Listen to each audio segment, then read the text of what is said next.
हाँ जी बच्चों, welcome once again. अभी आपने देखो यहाँ तक पढ़ लिया था, केयरफुली देखो, है ना भाई। यूनिट वेक्टर के बारे में हम बात कर रहे थे। यूनिट वेक्टर के बारे में दो बातें बता चुके हैं। Any vector divided by its magnitude is called a unit vector. एक और बात बता चुके हैं प्यारे बच्चों, magnitude of every unit vector is one.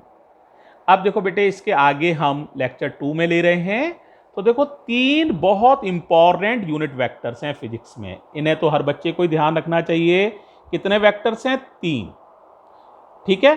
एक यूनिट वेक्टर का नाम है आई कैप, एक का नाम है जे कैप, एक का नाम है के कैप। नाम बताओ। आई, जे और के। आई कैप, जे कैप और के कैप। आई कैप का मतलब होता है unit vector along x axis. बोलो क्या नाम बताया? Unit vector along x axis. यानी एक्स एक्सिस की तरफ यूनिट वेक्टर को आई से लिखते हैं। अब जे कैप का नाम क्या है? Unit vector along y axis.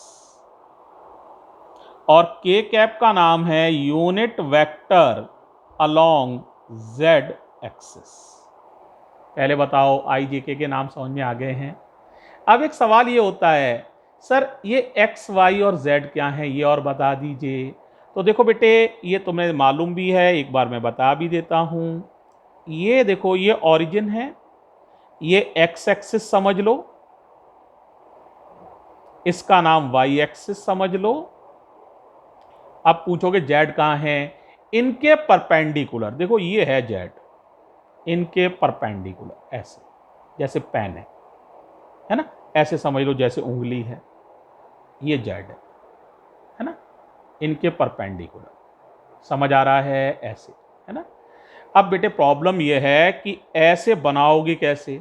ऐसे तो बन नहीं सकता है, इसलिए मजबूरी में इसको ऐसे दिखा देते हैं। पर जेड एक्सिस ऐसे नहीं है, ये इसके परपेंडिकुलर है। दिखा ऐसे दिया गया है ऐसे जैसे पेन रखा हुआ है। ठीक है, क्या क्लियर हो गया? एक और बात, एक्स वाई और जेड, कोई बच्चा ये नहीं सोचे कि इसको ही एक्स मानना है, इसको ही वाई मानना है, इसको जेड मानना है।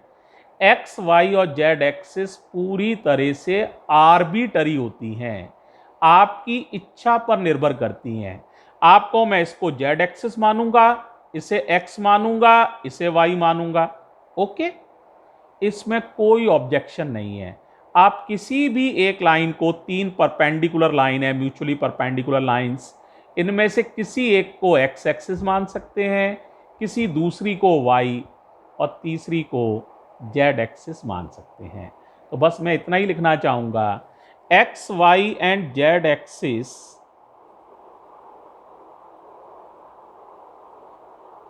एक्सिस का जो प्लूरल होता है, plural of axis is axes. X y and z axes are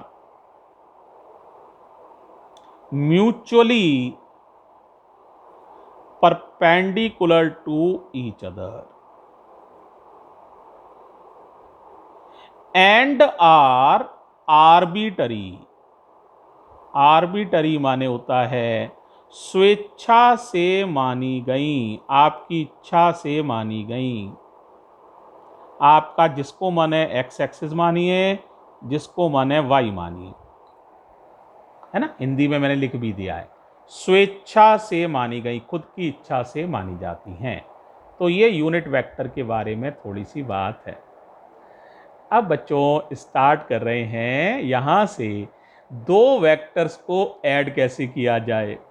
पहले दो वेक्टर का ऐड करना सीखेंगे, फिर दो वेक्टर्स को सब्ट्रैक्ट करना सीखेंगे, फिर दो से ज़्यादा वेक्टर्स को ऐड करना सीखेंगे, और फिर धीरे धीरे चैप्टर ऐसे ही बढ़ता चला जाएगा। मल्टीप्लिकेशन वगैरह भी सीखेंगे वेक्टर्स का बाद में, लेकिन सबसे पहले स्टार्ट करना है एडिशन ऑफ टू वेक्टर्स। ठीक है, जरा ध्यान से देखिए, बहुत ही इंपॉर्टेंट है। एक छोटे से सवाल से शुरुआत करेंगे।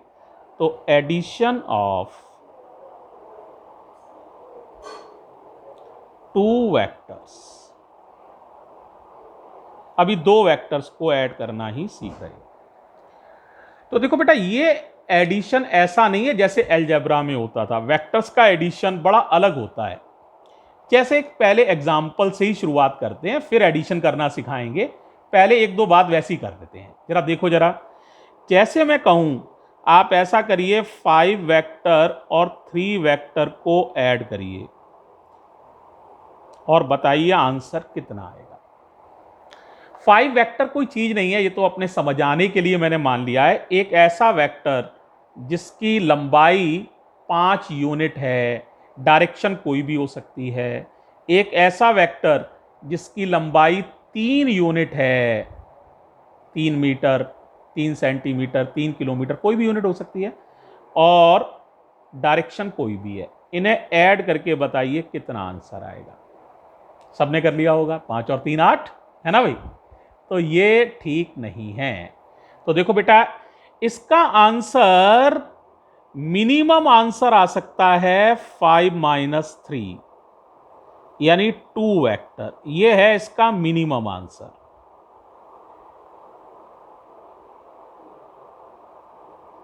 और मैक्सिमम आंसर आ सकता है 5 + 3, यानी 8 वेक्टर। यह है इसका मैक्सिमम आंसर। इसका मतलब बेटे, इस जो आंसर आएगा उसकी लंबाई कम से कम 2 हो सकती है और ज्यादा से ज्यादा 8 हो सकती है, पर इनके बीच में कुछ भी आंसर आ सकता है। क्या 5 + 3 4 आ सकता है? हाँ, आ सकता है। 2 और 8 के बीच में हर पॉसिबिलिटी है आने की।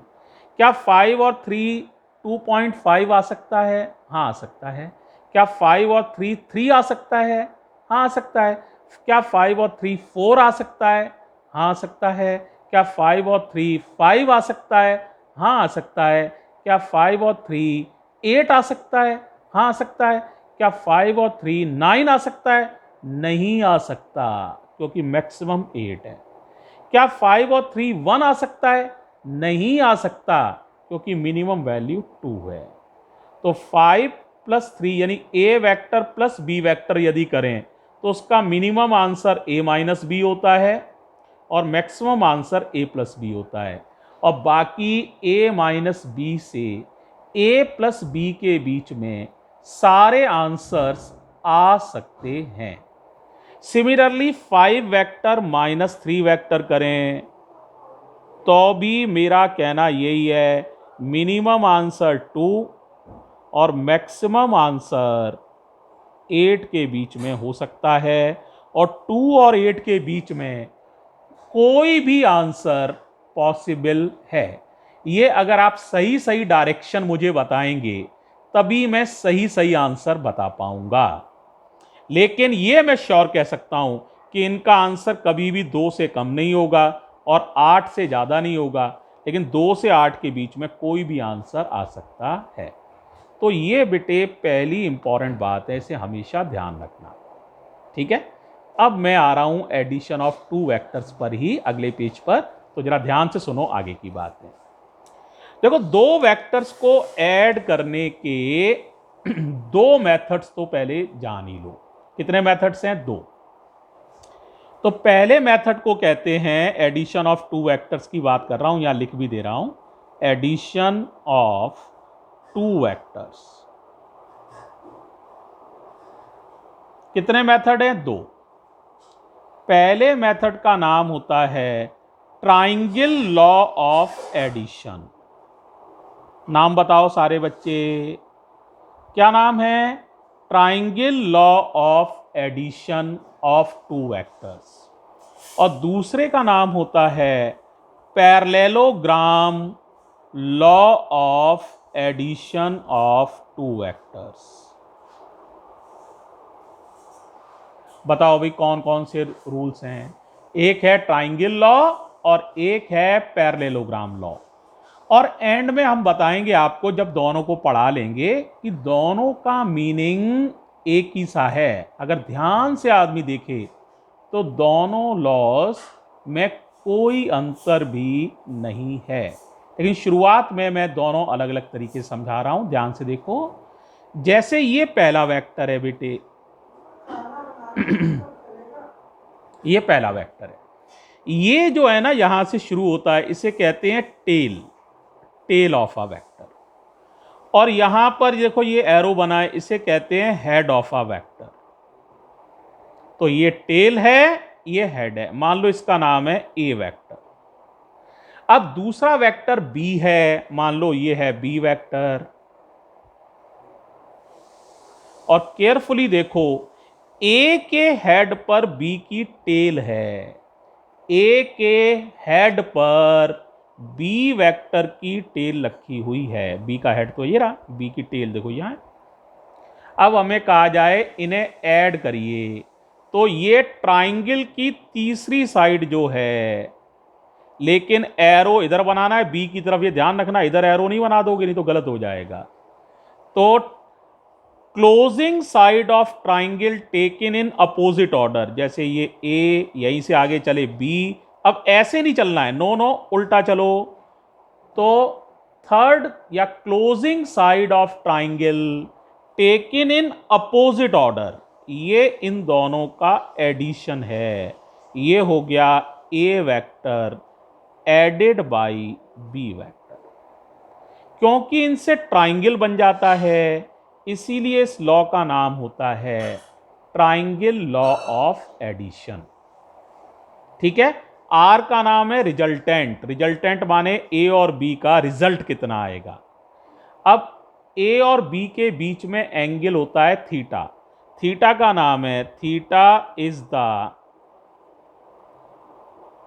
Angle between a vector and b vector. अब कोई पूछे थीटा कहाँ है, तो जो कम समझदार लोग होंगे वो तो यही कहेंगे ये रहा थीटा सर। ये गलत है। ट्राइंगल लॉ में अंदर से एंगल नहीं नापा जाता है, गलत हो जाएगा। पहले ए को आगे एक्सटेंड करो, आगे बढ़ाओ, फिर बाहर से एंगल नापो, ये है थीटा। ध्यान से सुनो, ए को आगे एक्सटेंड करो और बाहर से एंगल नापो, एक्सटेंडेड ए और बी के बीच में, ये थीटा कहलाएगा, ए और बी के बीच का एंगल। और यहां पर ये एंगल कहलाएगा बीटा। ये अंदर से नापना है, तो beta is the angle between a vector and r vector, या beta is the angle which resultant makes with a vector. तो बीटा क्या है जरा बताओ। बीटा पढ़ लोगे, बीटा पढ़ना है इसे। Beta is the angle which R vector makes with A vector। देखो एक बात और समझ लो, सिंपल सही। अगर टेल पर टेल हो तो एंगल अंदर से नाप लो, लेकिन अगर हेड पर टेल हो तो एंगल अंदर से नहीं नापा जाएगा, एंगल नापा जाएगा बाहर से। ये एक लाइन ही अपने आप में काफी इंपॉर्टेंट है। टेल पर टेल अंदर से, हेड पर टेल बाहर से। ठीक है, इस तरह से एंगल्स का मेजरमेंट किया जाता है बच्चों। अब देखो जरा पैरेललोग्राम लॉ ऑफ एडिशन पर थोड़ा सा ध्यान देना।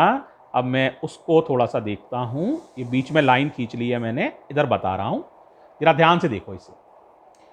तो देखो ये हिस्सा ना भी दिखे कोई अंतर नहीं है, ये दिखना चाहिए अब, है ना। तो देखो जैसे ये है बच्चों ए वेक्टर, ध्यान से देखना, और ये है बी वेक्टर, और हमें कहा जाता है ए वेक्टर और बी वेक्टर को ऐड करो। अंतर देख रहे हो, इसमें हेड पर टेल थी, ए वेक्टर के हेड पर बी वेक्टर की टेल थी। यहां नहीं है, यहां टेल पर टेल है, ए वेक्टर की भी टेल है वहीं और बी वेक्टर की भी वहीं टेल है, तो ये टेल पर टेल है। ये था हेड पर टेल, ये है टेल पर टेल। तो आप क्या करेंगे, पहले पैरेललोग्राम पूरा करेंगे। जितना बड़ा ये वेक्टर है उतना ही बड़ा यहां से बनाओ डॉटेड, और जितना ये है उतना यहां से। तो ये क्या पैरेललोग्राम बन जाएगा जी, बन गया साहब पैरेललोग्राम। अब ये रिजल्टेंट वेक्टर होगा, ये वाला, ये है रिजल्टेंट। रिजल्टेंट माने आंसर वाला वेक्टर, ए वेक्टर प्लस बी वेक्टर, ये है रिजल्टेंट वेक्टर। अब इसमें केयरफुल देखना, ए और बी के बीच का एंगल ये है थीटा अंदर से, और बीटा भी अंदर से, क्योंकि सब टेल पर टेल हैं तो अंदर से नापेंगे, हेड पर टेल होती तो बाहर से नापना होता। तो देखो बेटे, if we represent a vector and b vector, ठीक है, कैसे बोलो, पैरेललोग्राम की साइड से हम ए वेक्टर और बी वेक्टर को रिप्रेजेंट करें तो जो पैरेललोग्राम का डायगोनल होता है, डायगोनल भी दो हैं, एक ये भी डायगोनल ही है पैरेललोग्राम का, ये वाला नहीं, जो ए वेक्टर और बी वेक्टर के बीच में से गुजरने वाला डायगोनल है, ए वेक्टर और बी वेक्टर के बीच में से गुजरने वाला diagonal, that is the resultant of a vector and b vector.